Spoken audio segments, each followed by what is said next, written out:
Good morning, Good Connections listeners. In this episode, we're thrilled to have Lew Cox, the Senior Director of Business Development at XCharge North America. He's been on previously, but in this episode, it's really great to have him discuss a lot of the new things that have happened in just a short few months since we spoke with him last time.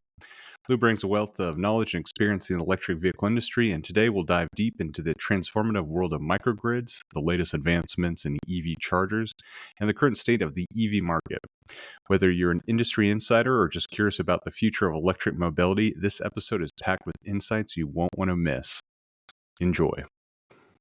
Absolutely, Chase. It's a pleasure to be back on Grid Connections. The last time we had a discussion, I think we really got into the nitty gritty about some of the benefits that not only our products provide, but a lot of the companies in the space are working on. Just for those who are new to who I am and who XCharge is, I'm Lew Cox. I am the Senior Director of Business Development for XCharge here in North America. And XCharge is an EV charging OEM where we design and manufacture DC fast charging products kind of across the gambit, including some products that have integrated bidirectional batteries. We really thought that there, and still do believe that there is a space currently for very grid constrained areas and providing infrastructure for them to provide DC fast charging. I think if EV adoption is going to go where we all want it to go collectively, we have to attack all of the issues kind of at the same time, and that doesn't involve leaving behind those areas that are maybe a little bit more difficult to attack. So batteries help us get that done. Yeah, I think that's what I've really enjoyed about even our last conversation. And my apologies to anyone listening if they hear a dog panting. That's a dog I'm currently watching. But I think our last conversation, we just barely scratched the surface on this topic specifically and really talked about the state of like EV charging and a lot of we're seeing in that space. And I think that's what I love about why I start this podcast is you kind of get that trifecta of like renewable energy and new just energy challenges to obviously electric vehicles and electric transportation. And then there's kind of the third component, which is actually making all these work together through the grid, obviously. And then really what we're seeing the big need is through newer and smarter grids, like what is leveraged with microgrid technology, and then obviously how energy storage plays into that, kind of making the system we have even much more efficient and ideally have a higher uptime. So with that, I'll kind of, I know you wanted to talk quite a bit about it, but like where,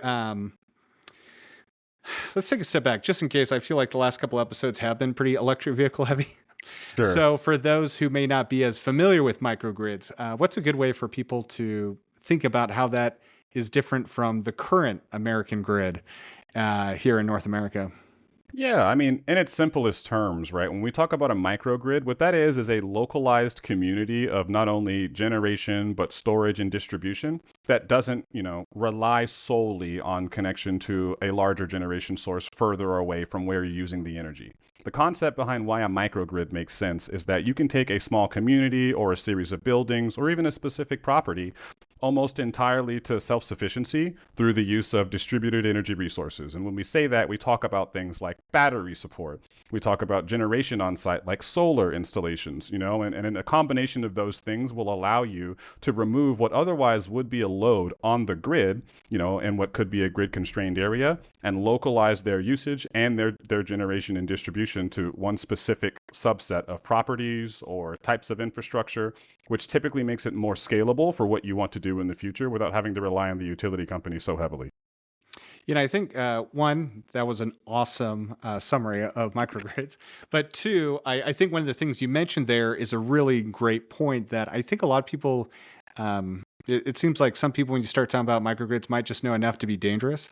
Right. And so they think that microgrids means that it's kind of its own removed, kind of off the grid completely. And can it be? Yes. Sure. But the idea is actually that it's working in kind of in tandem with the power grid, and ideally improving it and making it a more resilient resource for everyone. So yeah, I think it's really important what you said there, in that while it can be totally self-sufficient and not take anything from the greater grid, I think the more appropriate use of a microgrid is to provide support to neighboring properties, to the grid itself. And in order to do that, right, I mean, if you can take your load almost entirely off of what you're relying on from the utility, and then you have excess, when the utility needs it, being able to provide that excess bidirectionally to your neighbors, to your neighborhood, to, the utility itself in the event of a demand response sort of situation, those are all very helpful. And I think the utilities more recently have gotten really on board with supporting initiatives that help provide them with the more resiliency that they're looking for during the electrification of the United States. For sure. And I think it's a really cool thing that there's obviously a lot of politics that kind of involve and kind of maybe misperceptions in the space. But I've always thought that there's kind of two really cool things that microgrids really help unlock. And one is redundancy, should there be a blackout or something. But also then kind of that resiliency factor and being kind of a net positive. And then almost kind of flipping around and becoming a very strong business case for that microgrid, especially if, like in the example you just talked about, like a small housing community possibly having their own microgrid that, depending on how it's set up, you can even sell that excess energy back and find some really great win-win scenarios for a lot of different use cases. Absolutely. So I know one of the things you kind of wanted to talk about was on the kind of status of microgrids. Like in your exposure at XCharge, like what have you, because, and my apologies, how long have you been now with the company? So I've been with XCharge both as a consultant and then now a full-time employee for the better part of 2 years. Okay. My prior role, I was at a large EPC or engineering, procurement, and construction company where we did a lot of design, engineering, and construction for all kinds of public infrastructure, be that, cellular telecommunications, satellite earth station, power substation where necessary, as well as EV charging infrastructure. And over the last 4 years, I've moved specifically into EV charging, and then I was consulting with XCharge as they were migrating their business from Europe to the North American market. And then it made sense, about a better part of a year ago to bring me on full time and head up business development for them here. Well, that's great. I that's what I thought it was a couple of years. I just wanted to double check, but Yep. I'd be kind of curious. I've definitely heard a lot of things as to where the status of microgrids were during COVID and before COVID. I would be just kind of curious to hear, like, and probably good maybe background information for like listeners, like the last 2 years you've been doing this, like where have you seen the changes and kind of the opportunities in that space? And maybe then we can kind of, after we've discussed that, then start looking like forward of some of the potential that's being unlocked by microgrids. Absolutely. I think when we talk about microgrids and the growth and popularity for them, we have to talk about the price of batteries, right? Because For sure. battery technology is essential to the microgrid creation and removing that peak load off of certain properties, off of certain, high demand resources like EV chargers, where you can quadruple or maybe even 10x the amount of power coming out of a property that wasn't designed for that originally. A microgrid or a battery solution helps really smooth that out. But a couple of years ago, thinking back to 2020 when I was in the space, right, and we were working on infrastructure projects, most people I talked to were saying that's so far in the future. Batteries are cost prohibitive. It's really not scalable. What are we going to do with the batteries when they're dead?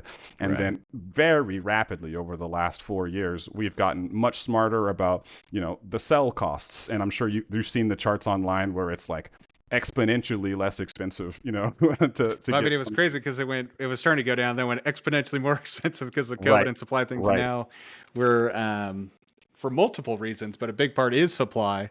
We're now seeing it really go down, which I think if you're in that space, it can be a little scary. But I think for others, I think just for microgrids and a lot of those reliant technologies in general, this is a huge step forward that's really kind of helping accelerate this. And I think just one thing that it's kind of been needed to happen and will help kind of let that industry in some ways even out a bit and also mature. Innovation in general typically drives efficiencies and costs, and you're starting to see that with microgrids and battery technology where it's now much more accessible for types of projects and folks who maybe aren't the utility directly, right, to start to provide these resources to the projects they're working on, to start to think about load management in a more intelligent way than just make a 7 megawatt request from the utility and wait for the right transformer. Now you can dramatically speed up a project and increase its profitability if you have the right kind of solution designed from a battery and a bidirectional microgrid perspective, and especially if you take advantage of some of the rebates that are offered through the federal government, not only for the batteries, but for any sort of generation via solar.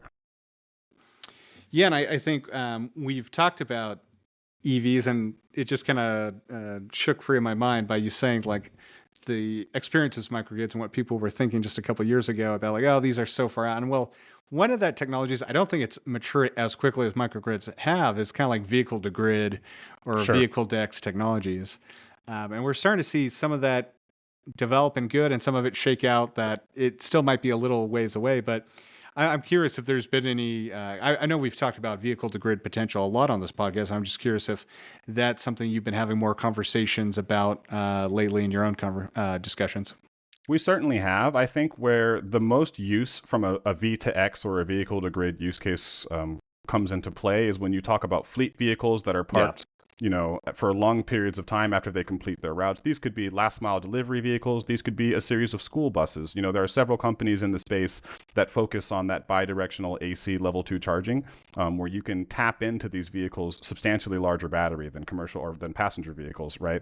And you can use that energy to not only offset, the charging of other vehicles, but potentially even offset the entire utility bill for getting them up and running in the first place.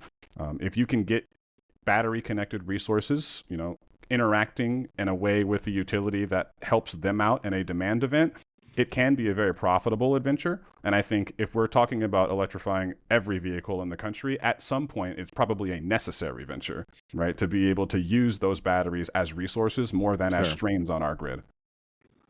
No, that's a great point. Kind of going back to microgrid specifically, where are you seeing the most, I guess, the interest, or like when people, because with vehicle to grid, I think it was always, just to use this kind of an example, people kind of got the idea quickly, like, oh, that's a cool use case. Right. But then the practicality of it and like the execution of it became a lot more complicated.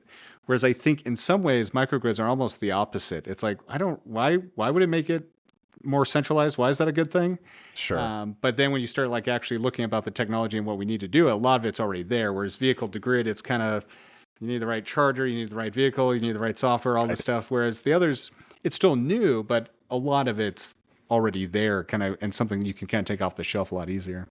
Sure. And I think when you're the utility and you're looking at various projects that are coming through your development pipeline, when you have a dedicated distributed energy resource, that's a lot more attractive to you because you can depend on that, right? Yeah. You can depend on it. You can pull energy from it much more quickly. You can have a 1 hour system dump several megawatts, whereas in a vehicle to grid situation, you're limited by the capacity of the charger that it's plugged into, which could be, 11 kilowatt from a bidirectionality perspective. On a high one. Some are less. On a really fast one. Yeah. Some are even slower at 7 or lower. So you would need hundreds of them at the same time in order to get any tangible value as a utility company.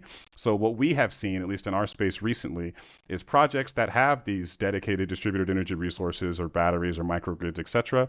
They're getting prioritized by the utility because it's not creating demand, it's solving a problem for them. And that allows them to serve more of their customers more efficiently by not having to dedicate a transformer to this project that otherwise could go without it, right? Specifically related to DC fast charging. I'm kind of curious. I mean, you mentioned you live in San Diego. Like, if I'm listening to this and I live in a larger city like a San Diego, and what might be an example of a microgrid implementation that like a utility would be doing in a larger city right now that I could see if either I could become a part of or something that might actually impact me on a day-to-day basis, for example? Yeah, I think what's a really fun use case is we have a project in development right now in downtown San Diego near the airport where there is a donut store, with a drive-through that doesn't have a huge load, and it's in a very condensed, older infrastructure type of neighborhood where bringing in new 3-phase 480 power is extremely cost prohibitive. So we looked at all the various methods on how to electrify this parking lot because of its location. Yeah. And when we got down to it, our net zero series products, the bidirectional, grid forming batteries, allows us not only to take the entire load of that donut shop off of the grid, right? But we get to skip what would otherwise be new line drops and several hundred feet of run from the point of connection for the utility for SDG&E. Yeah. And that's a project where, sure, it's a very small microgrid and we're helping a donut store, right? But we're also providing DC fast charging to the neighborhood without dramatically stressing out SDG&E in the process or waiting 2.5 years in order to get the right infrastructure to make that project happen. So that's an example, a real world example that I'm working on right now where using batteries, using intelligent infrastructure or distributed energy resources allows us to speed up the process, help out the utility, and moving forward, that donut shop no longer pulls from the grid, during peak times because we have that bidirectionality incorporated into our design. No, that's great. I feel like that was completely incidental or like kind of unintentional of that example, but I don't think I could have teed you more up for that. That's great. With that, I guess, there's been talk about it, and I think especially as someone who's been dealing a lot more with the EV charging space, like one of the big things right now is like permitting and getting transformers. It's really all of this stuff before any shovels. It's all of that stuff that takes a lot longer. Right. Can you share a bit about how, obviously like the reduction of transformers and some of these upgrades, but are there any other things that kind of help make a microgrid solution a better and kind of faster project for people who might be listening to think about like, oh, maybe I should approach it this way instead of doing the more kind of traditional way with a project they might be working on, or areas in addition where it saves time in that process? I think saving time in general comes from not needing some of this extremely limited infrastructure that we're talking about, 2,000 kVA transformers, switchgear. There's such a switchgear shortage in the country right now that many companies have resulted to alternatives like H-frames, where you just bolt on the exact same components, get that certified, at the field level by the utility, and then use that instead of a switchgear. Not as clean, not as neat, but it speeds up the project. I think when you start to look at using batteries to bridge some of that and then connect directly into house power, which otherwise would not be possible to power multiple DC fast chargers. Right. You're using the existing infrastructure as it is, and then not only, kind of skipping the line for waiting for all that additional equipment, but you're taking that load, like we talked about in the donut shop example, we're taking that load off of the grid moving forward so that those resources can be redirected to places that need it by the utility. And that's pretty cool. And especially in this example where I've had people who kind of listen to the podcast kind of reach out to me, and they may be new to the whole idea of EV charging, but they think it's kind of a cool thing. It's like, I own a building, I have this, what can I do to like actually do it? And then they start looking into logistics and the cost of it. And it kind of understandably sometimes scares them off. Sure. Whereas like this is a great example of kind of a project that speeds it up, brings down a lot of the costs, and still makes it a very feasible operation for both the business and then the addition of adding charging to the location.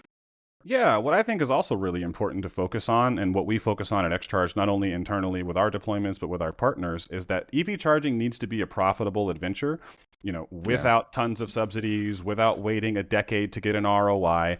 And in order to do that, you've got to find a way to get the most amount of margin you can per kilowatt hour that you're trading, right? Because all we're doing is essentially we're selling kilowatt hours to vehicles with our technology, right? And depending on when a vehicle is plugged in, and we know through, untold amounts of data points that most people are charging between 4 in the afternoon and 9 p.m. That's considered peak. Most people are doing most things that involve the grid between 4 and 9 p.m. Right. So if during that time your utility rate is twice as much as it is at midnight, you're substantially less profitable in the time where you're dispensing the most energy possible.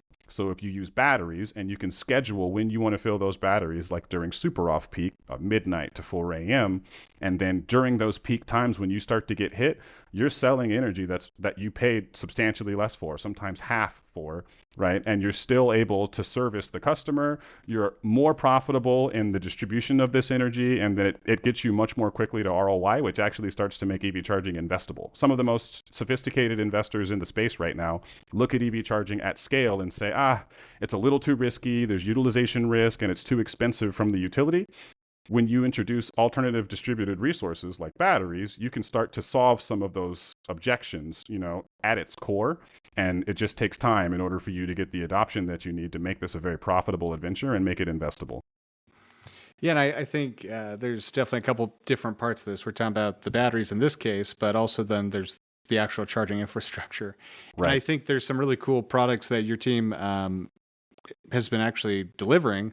One of them is the North American Charging Standard. I want to say it's a 200 kilowatt model that Kyle Connor, actually, who we've had on the show, is technically like demoing at his place in Boulder, Yeah. or not in Boulder, but At Colorado State. yeah. And I'm trying. It's not. I always want to call it Fort Worth. It's Fort Fort Collins. Fort Collins. Yeah. Correct. And I think that's just awesome to see that. And so I'm kind of Sure. curious, can you tell us more about that product and kind of the interest in that? Because obviously there's been a lot of headlines about the North American charging, and that's a whole different thing. We can talk about that too. But Yeah. obviously that's where a lot of automakers are going towards that standard, and they're kind of looking for options out there in the space for effective EV charging. And so, yeah, I'd just love to learn a little bit more about how that's been going and some of the projects or kind of ideas that have been unlocked with this new product. Yeah, I think at XCharge, we focus primarily on the driver, right? We want to make sure that if you pull up to an XCharge station, no matter what vehicle you've got, you should be able to take energy if you really need it, right? And we started deploying the North American Charging Standard before it was even certified by the SAE for J3400 back in March of last year. And the reason we did that and went through the UL certifications to get that done was to selfishly prove that we could charge Teslas as well as CCS vehicles. And then about 2 months later, after we had already secured our supply chain, the entire industry decided to adopt the standard, and within a week. I mean, I think you remember that time. It was a bit madness when it happened. And we just so happened to be sitting on already fully integrated, publicly deployed infrastructure with the North American Charging Standard on it. The first one we deployed, the first two we deployed were at a facility for MD7 in Dallas, Texas, and then another one for a C-store owner in Harahan, Louisiana. Both of those had Tesla plugs on them natively, and we deployed those as the first in the country from an OEM that is not named Tesla outside of ChargePoint, right? So ChargePoint was a couple of days behind us, and they did it at their testing facility. We deployed these to customers in March. Right. So we were really proud of that, and we got a shout out on LinkedIn from PlugShare because we had the first check-in on the North American Charging Standard, and we celebrated a little bit as a team, but it also reminded us that, okay, we really do have to continue to look ahead of the curve and continue to innovate to be more effective with the technologies that we bring to the market. And the unit we sent to Kyle Connor is actually an example of that. That is our Net Zero series, our battery integrated, DC fast charger, where he's able to install that on level 2 infrastructure and still provide, up to 200 kilowatt output to vehicles, 2 at a time, on an ACS or CCS or some combination thereof. We provided that to him because we feel that the space really needs to understand that this is possible and that there are more options than paying a ton of money to the utility and waiting a ton of time to get this done. And we're ready and rocking with deploying that to customers today and have been doing it globally since 2020. So with that, I mean, have there been kind of the change to the NACS or J3400, whatever we want to call it now, from CCS? Have there been any kind of surprise learnings, or I mean, is it other than just switching over and getting a different supply chain for the plug? Has it really been pretty straightforward? Or I feel like there's probably got to be more to the story as far as maybe new discoveries or challenges by just going to a different plug. There certainly are, right? Supply chain was the first challenge we had to overcome. And, and full disclosure, I'm no engineer. I simply play one on television. But in talking to my team as we started the implementation of that connector, we wanted to make sure that it did work. And the first thing that we found out is when you plugged in back then, it doesn't happen now, but when you plugged in a Tesla, in 2022, into an NACS charger that was typically a CCS charger, not made by Tesla, right. It only charged Teslas that had CCS communication chips in them, right? Because we didn't have the language. Nobody in the space had the communication language or the protocols to speak to these older Teslas that were designed exclusively for the supercharger network. So when some of our customers in 2016, Model S's would come and plug in and their cars wouldn't recognize the charger, for a little while, we're scratching our heads. Couldn't quite figure out why, because everything we rented from Hertz and some of our personal cars would plug in and charge right away. These were all 2023 vehicles, 2022 vehicles. And then we started to piece it together. And that's why it's so important as an OEM to go through these interoperability tests with all manners of vehicles and all years of vehicles, and not just the ones that are on the market today or the ones that will be released tomorrow, so that we catch those things and don't have frustrated customers at the plug. For sure. With kind of, I mean, are you seeing with a lot of these chargers that have kind of the battery backup system allowing for level two installation locations, is that becoming like a majority, or is what there's definitely a need for it. I'm just kind of curious if this is like really opening up like 25% greater, or is it like all of a sudden this is like a lot of people like, oh, this now makes way more sense for me. The unit itself might be more expensive, but Right. the uptime and everything else really makes it a much more straightforward answer.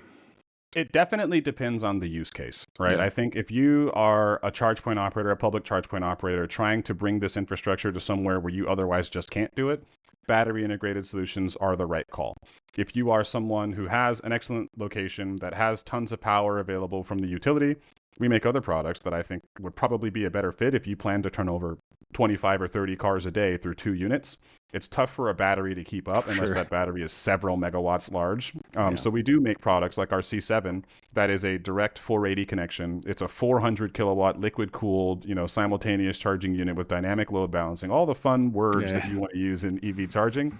Nice. That is your unit. If you really want to just sell as much energy as quickly as possible and you have the power to do it, more power to you. We have products for that. Many great companies in the space have products for that. What differentiates us is if you don't have that amount of power and you still want to do DC fast charging, you're basically required to use a Net Zero Series product, right, or some other battery integrated solution. And we figured if you're going to go as far as to include a battery with the charger to make it easier to install, you might as well make that charger and that battery bidirectional. It should have a direct solar input, DC to DC, like ours does, so that you don't lose any energy converting it from DC to AC and then back to DC to use it to charge cars. This is the most efficient way for you to not only offset your need from the grid, but in theory, if you had enough solar and enough time in between cars, you could be totally grid free, right? And provide energy that you didn't pay per kilowatt hour for.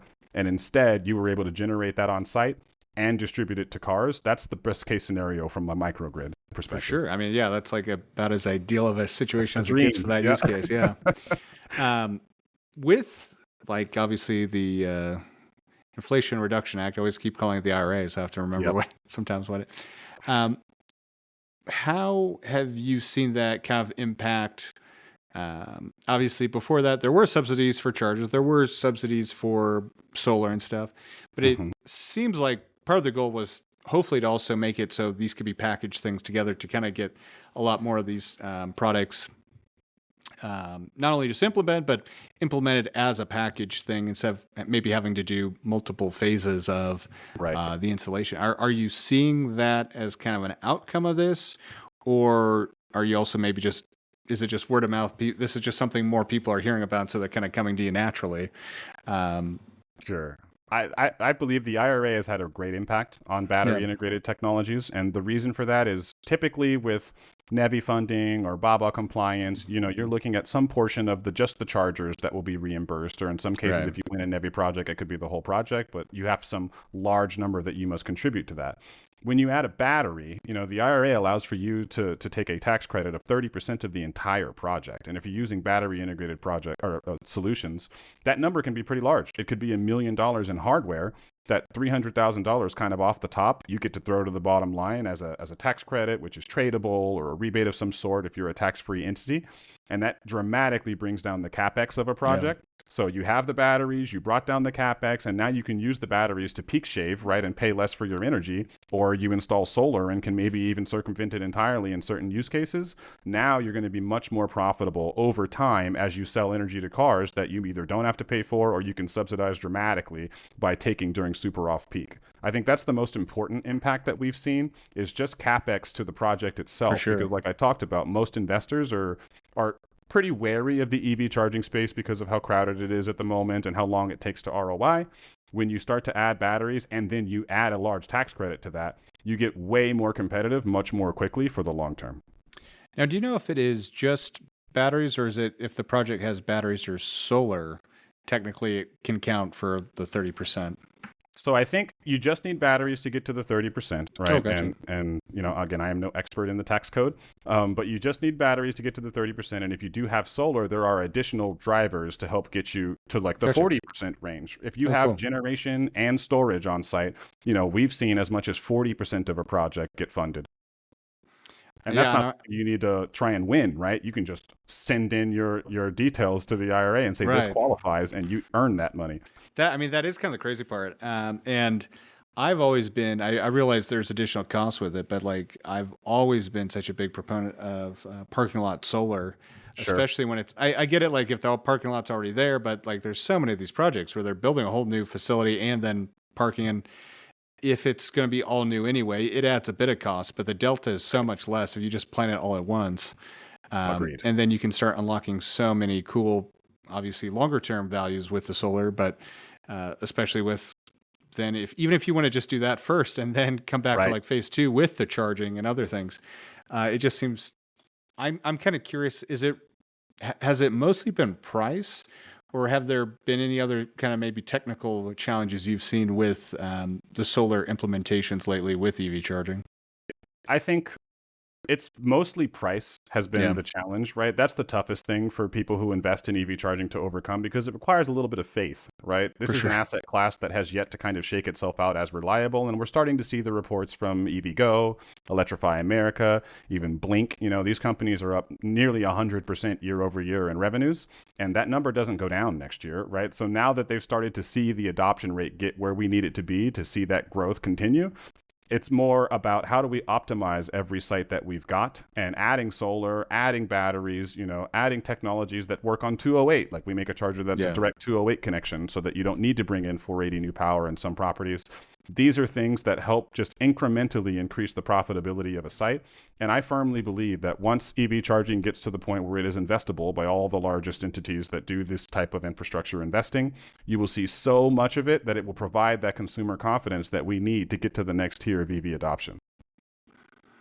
When when you talk about someone who's kind of on the edge or like looking to go and become one of these people that wants to invest in it, how are they?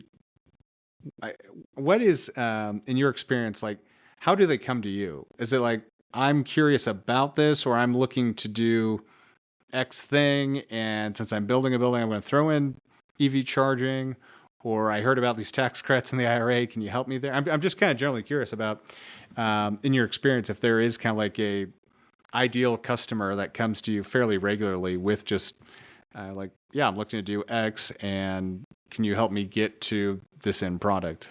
Yeah, I think our most common customer archetypes, there's three of them, right? You've got the folks who have fleets that have electrified and they're looking for a more effective way to charge their vehicles. Sometimes that's level two if their fleets have significant periods of downtime or overnight, etc. Whereas if you do have like a black car service that we service in Vegas, their vehicles are in service 24/7 and they're all Yeah, electric. So we had to provide a solution for them that kept them going, with DC fast charging in their garage where they could not get more power from Nevada Energy. So we had to make interesting. do with what we had, and that dynamic load balancing is a good solution for them. The reason they found us is they went to Nevada Energy to request more power for a typical DCFC install, and they couldn't get it. So then they started looking at alternatives. Well, what can I do with the power that I've got? And XCharge provides solutions to do that. And then the third type is, the property owners or the charge point operator who wants to take advantage of the EV revolution and start to provide this infrastructure sort of as a service, and be the broker in the middle. Those folks usually find their way to us through trade shows or through word of mouth, or they went to go and install a charger and realized how long the lead time for a transformer was. So now they're Yeah, backpedaling, trying to figure out what the solution is that doesn't require 2000 kVA. And, that's where XCharge comes in to fill that gap. interesting. Yeah, one of the things you meant, and I'm kind of surprised we haven't heard more interest in kind of that. I haven't been really able to come up with the right name to describe it, but essentially commercial EV usage. Like, I mean, all the headlines we saw kind of in the news in the winter, like in Chicago, with Yeah. all these EV chargers are overwhelmed and stuff. Well, majority of it was just understandably, like usually Uber drivers or others that needed kind of that commercial use. Yep. And you look at the traditional like combustion engine gas industry, and you go up and down anywhere on the West Coast, you'll see the Pacific commercial fueling uh, Sure. gas stations that are specifically for either a town car service or large trucks. And so it kind of inherently keeps the different traffic flows when someone goes to refuel. And there just hasn't been quite that yet, it seems like, for EVs. it just seems like everyone has to go to the local supercharger, whichever charger is Yes. closest to them, instead of like having that distinction of this is a private one that X company has just for theirs, or it is whether it's X charger, some business that just sells only or charges only for commercial use EVs. And I'm curious. That's great to hear that someone has done that, but is that becoming more of a thing, or have you seen anything kind of larger scale than that, instead of it being like a one-off business, or someone there being the business case for someone going to say, I'm going to be the Pacific commercial EV charger along the West Coast for Uber drivers or whoever? Sure. There are a couple of companies that do it now. And, using an example without naming any company specifically, in the San Diego area, the airport has electrified its people movers. And those are in operation, 20 hours a day until the quiet hours in San Diego. And they either leased or bought up a large portion of land adjacent to the airport, and then they put in a ton of DC fast chargers with a new power request from SDG&E. And those chargers are specifically for these people movers. They're for the electrified taxi fleets to try and keep them off of the very constrained local infrastructure from the EVGOs, the Electrify Americas, the Tesla superchargers. And they're not designed to handle these large buses. They don't have pull-through stalls. It's very inconvenient when someone's going to block 3 stalls of charging so that they can get their truck recharged. Now, you can't really blame the truck driver. He's working with what he's got, right? So, in my opinion, that just needs to be a space that's more mindfully attacked by the folks that provide this level of infrastructure as a service or as a business.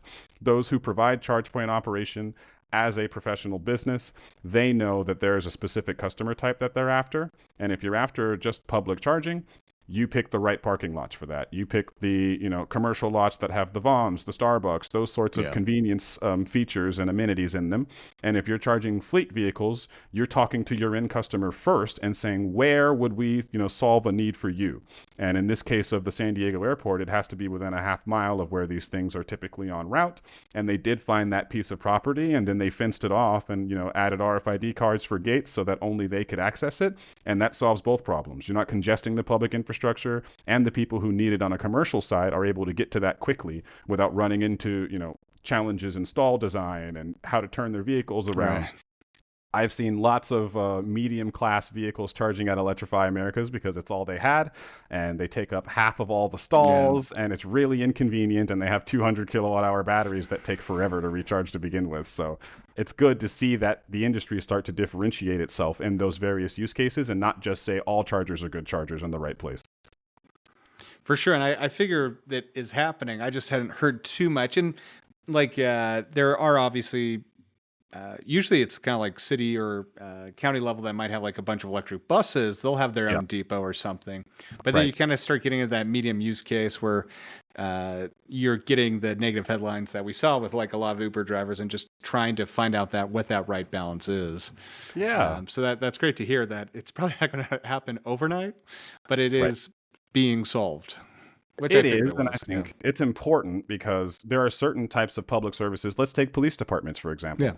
You typically don't pull up to a gas pump and see several cop cars refueling there, right? It's very rare when they do that, and it's on a need-by-need basis. They have gas pumps at their depots. As these vehicles electrify, because they're going, the vehicles, or the shops as they call them, go from shift to shift, right? They don't really get a whole lot of downtime, and the police department is open 24/7. So they're starting to look at DC fast charging infrastructure as well, because level 2 doesn't quite do it for them when those vehicles need to be back out on the road in half an hour. So giving them their own DC fast chargers behind the fence at these police departments is something that we're contacted about quite a bit, actually, to help make that happen.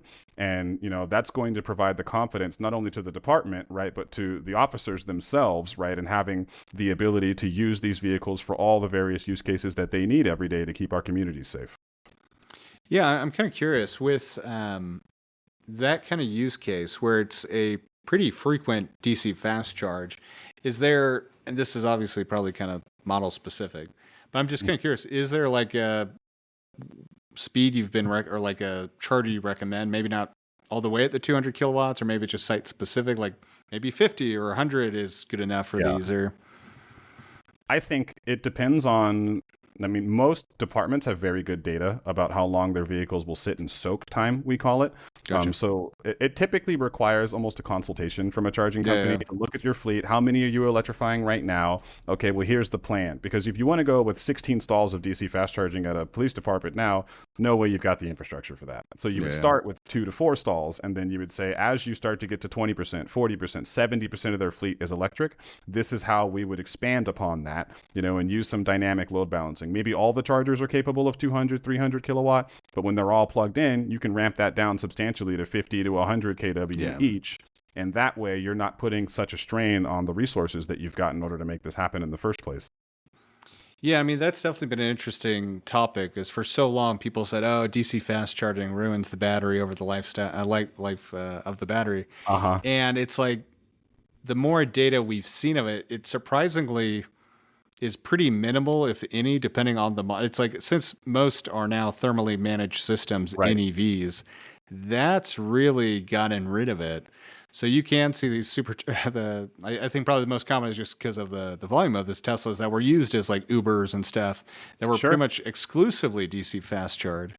And it's like, maybe it's a couple percent extra degradation of that, but the number is so small, it's so you almost can't even tie it to DC. It could just be that battery. It could have been some other use case, or like it was in the cold a lot more or something, which is really cool to see that that's kind of what it's turned out to be. So it does allow for these commercial applications where, while level 2 is a great thing, it just might not be practical for some use cases. So it's turned out that if you need an EV, more likely than not, there's a way to make it realistic for your business.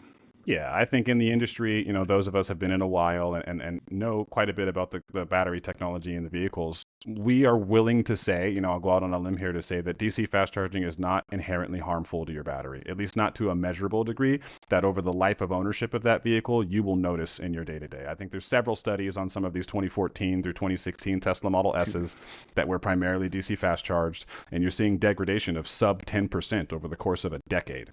That, I think that would be what we consider an acceptable loss, whereas with an internal combustion engine over the course of a decade, the wear and tear on the motor itself usually will be more significant than that of, the electric vehicle equivalent. And, the cost to replace a motor is probably about the equivalent of the cost to replace a battery these days. I've had several less than ideal ICE vehicles over the years that I've liked to own and drive it until it explodes. And when they do explode, I have never gone through the effort of replacing the engine. Turns out I've always just replaced the car. Right. Well, you bring up a really great point that I don't think a lot of people realize is, yes, EVs are warranted to like have a degradation level and stuff like that. And then within that degradation level, like we're talking about, the impact of DC fast charging is like potentially a small percent of that. It's even hard to tell to what extent. But combustion engine vehicles lose power over time as well. And I don't think enough people fully appreciate that. One of my favorite like Top Gear things they did was they all went out and got like, the goal was to get like I think it had to be at least 20 years old or something, some sort of random European car, and they had to find out who still had the most power of what the car came with. And I don't think any of them crossed even the 50% mark. Yeah, not even close. Right, which is such a wild thing that I just don't think most people fully appreciate. Even if you are a mechanic, I think I even had this discussion with a couple of my mechanic buddies, and I have to remind them, just don't get me wrong, I love a good V8 here and there, but it's not going to. It also deteriorates. It's not like it is the same. There's a reason you have a break-in period, and there's also a reason you have to rebuild the engine and replace them eventually too. So there's a reason they make high mileage motor oil, Exactly. And when these vehicles get older, trying to milk them out as much as possible. Yeah, they get substantially less fuel efficient in the process too. So it's not even just less reliable or less power, but you're literally less fuel efficient. So I don't see how that's any different than less efficient from a battery perspective. For sure. Well, I think we've talked a lot on that, the commercial. But no, this is super fascinating because it's been one I've been wondering quite a bit about. And so I think you are in probably as deep in the EV charging realm as it can be. And there has been a lot of kind of shakeout in this past year, it seems like. And I think personally, it's unfortunate, but not kind of surprising. I feel like there's just been a lot in the space that had kind of been built up, and maybe good or bad, there have been a lot of people kind of rushing into, and like we had been talking about, just with any technology, there kind of is that rush, kind of fallout, and then what is left is what kind of grows to become a long-term and Yeah. sustainable industry. And so I'm kind of curious with what you've seen, because there's so many negative headlines. Has there been kind of people are now kind of taking a step back because they're, I don't know if these EVs things are going to be forever, or is that more instead of like a commercial mindset, that's more like maybe a biased personal one-off mindset sort of experience, if that makes sense? Yeah, I think I know exactly what you're saying, and I Yeah. think most people, I'd be willing to say that the overwhelming majority of people who are even remotely familiar with the space do not believe that EVs are a fad. I don't think that this is something that's kind of passing in the wind. I think that these vehicles are coming. I think people will adopt them when they get to the price point that makes it financially reasonable for their household. And they already provide numerous benefits from a maintenance perspective, from a safety and reliability perspective, and a technology perspective. The cars are here to stay, which means the infrastructure's got to get built. So when you see some of these headlines and the things that Tesla does and some of these other companies where they start to fold due to insolvency, consolidation in this space was necessary. There are some very sharp people in the space, Lauren McDonald being one of them, that talk about this ad nauseum. So I'm not going to rehash their points, but I think consolidation was necessary. And I think that those of us, and I know many obviously in the space, who are already after the deployment of this hardware at mass, some of these news headlines and some of these players kind of pulling out of the space full speed have only incented us to go faster, to do more. I've seen more investors come into the space over the last 2 weeks than I had seen in the last 2 years, because they believe that a large gap is being left by people like Tesla slowing down their deployment plans from a rollout perspective. And I believe that Tesla will support their network very well. They're in first for a reason, and it's not close. But them doing anything other than stepping on the rest of our necks gives everybody else an opportunity to grow, and you're going to start to see this democratize a little bit through other companies who are coming into the space with fresh capital and new perspectives. No, that's great to hear. And I kind of agree with you. I think in a lot of ways, people were kind of freaking out because of the Tesla news. And Yeah, I think, I don't know, I remember there's always something people are freaking about when it comes to Tesla. And I think sure. they'll only ever be in trouble if there isn't something good or bad done by themselves or not that people are freaking out about. If it just becomes, it's Tesla doing another thing and they're not a news cycle, then that's probably when Tesla as a company needs to be worried, because they're no longer the Apple or the special kind of shiny thing that they have going for their space. But even then, they're saying they're hiring some of these people back, and they had the massive layoffs like a year or two ago in the sales department. No one was like, how are they ever going to sell cars? And obviously they survived. And Absolutely. I kind of think there's an element where you kind of have to separate Tesla and leave them out from it. But at the same time, it is just the also element of like, that's kind of the short-term mindset versus like kind of taking the temperature of like one random day. And you can do that for pretty much any industry. Absolutely. And there's going to be a really bad temperature or something you take for that day, because that was the big thing that happened that week. But looking at it long-term, it just seems like there's still so much potential.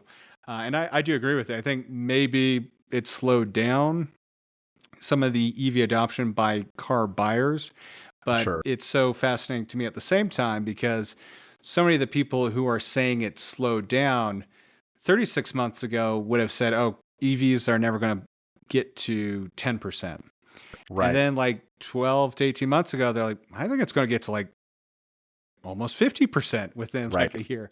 And now they're like, well, it's slowing down. Maybe it'll be 30%. And so it's like, it's still like taking a step back, and sure, it's slowing down, but I really do think it's a short-term thing. And it still is really interesting and surprising to me, just even though people are like kind of taking a step back, some of these people have been very conservative and have a lot of industry experience in the automotive space. Their projections still aren't, even I would say more of the doomsday numbers aren't even as bad as those numbers they used to say, or others of a similar mindset only said a couple of years ago. And you still look at, while there's been some slowing down in the Chinese EV market, I don't think it's like slowing down so much as it's almost what we've seen in the North American headlines about the EV charging space, where it's they're slowing down almost for consolidation, not and some market stuff. But it seems like majority is that is where they are going, and then some. And the EVs they have for sale in that space are in a lot of ways light years ahead of especially when it comes like you look at the charging capabilities of some of these, Right. and what is even on the market in here or Europe. I'm curious if, with like some of the numbers that have been mentioned, because I mean, some of these Chinese companies are claiming that they have cars now that aren't much bigger battery pack wise than like, let's say 100 to 120 kilowatts that can do anywhere from 300 to, which isn't crazy, but like almost 500 kilowatts charging. Right. Right. And sometimes some of these cars are closer to like 75 kilowatt hours. So it's like Sure. crazy C numbers that we haven't really ever seen before as far as charge rates.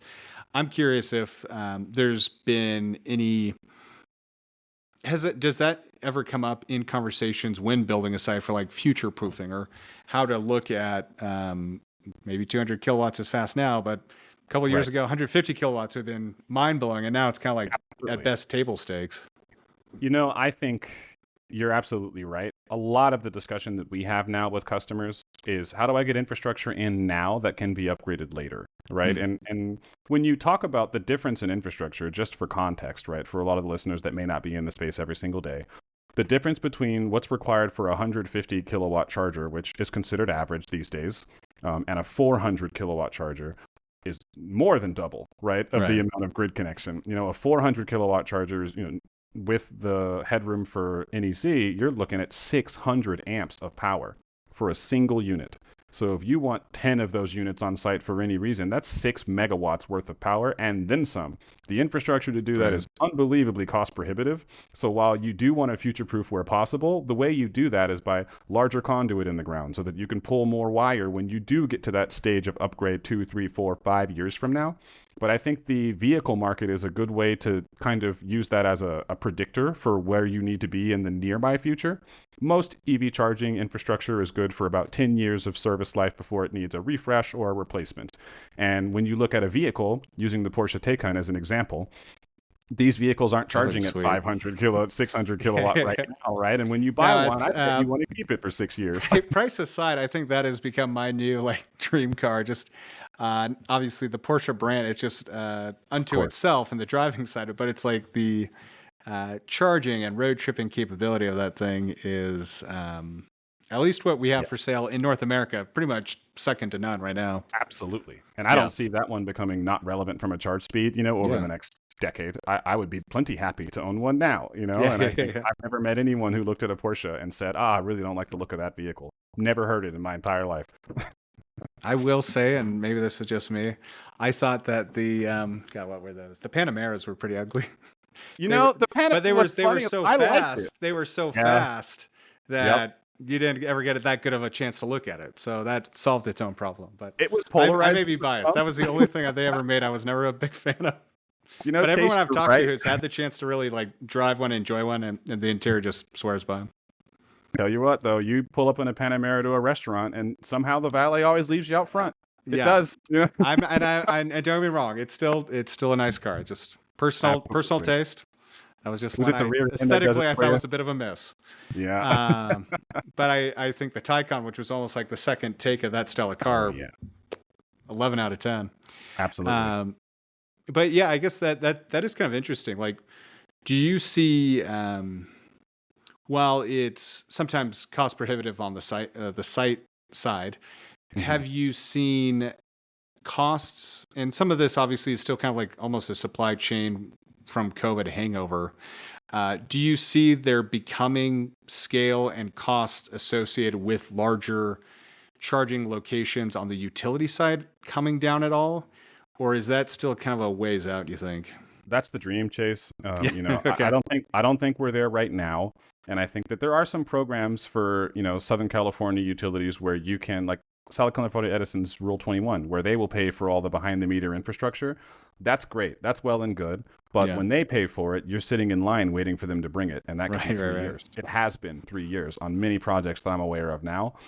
I don't think that we're to the point where we have, gotten ahead of the infrastructure deployment curve, just because outside of EV charging, there are many other industries that are requiring substantially more power now. Data centers is a big part of that. Yeah. The amount of energy a data center uses is staggering, and I'm not going to pretend that I'm an expert and quote it, but they require the same infrastructure, the same kinds of switchgear, the same kinds of transformers, and then some. Yeah. So those projects to the utility are very important because they're part of the IoT, the Internet of Things, right, in order to get our communities moving more efficiently and more intelligently.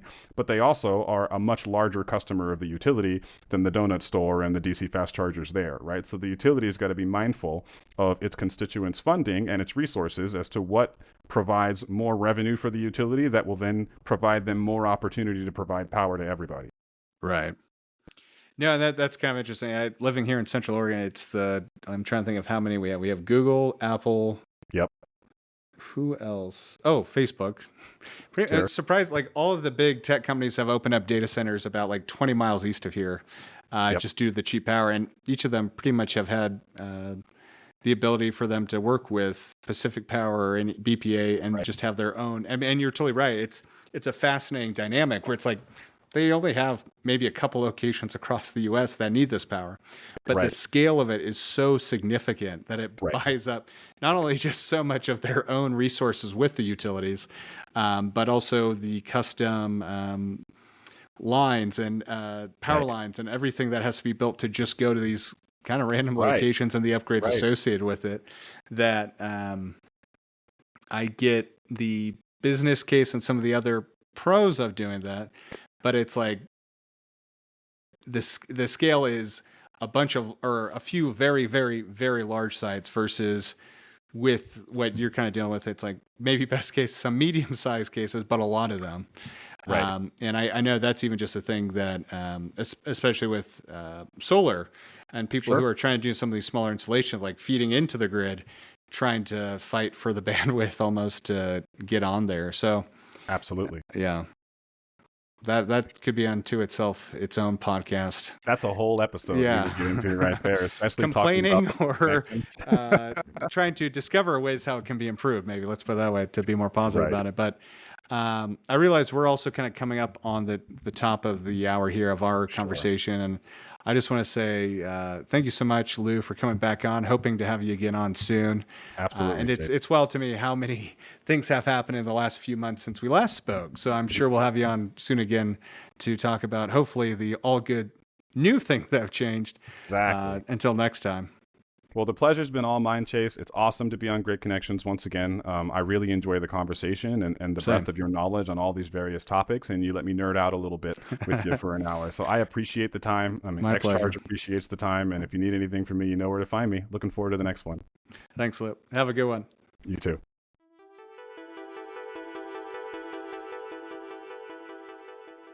Thank you for tuning in to this episode of the Grid Connections podcast. We hope you enjoyed our conversation with Lew Cox, the Senior Director of Business Development at X-Charge North America. Lew's insights into microgrids, the latest EV chargers, and the evolving state of the EV industry have provided us with a deeper understanding of the innovation shaping our energy future. Stay connected with us for more expert discussions and updates on the ever-charging landscape of electric mobility. Until next time, keep exploring and stay charged.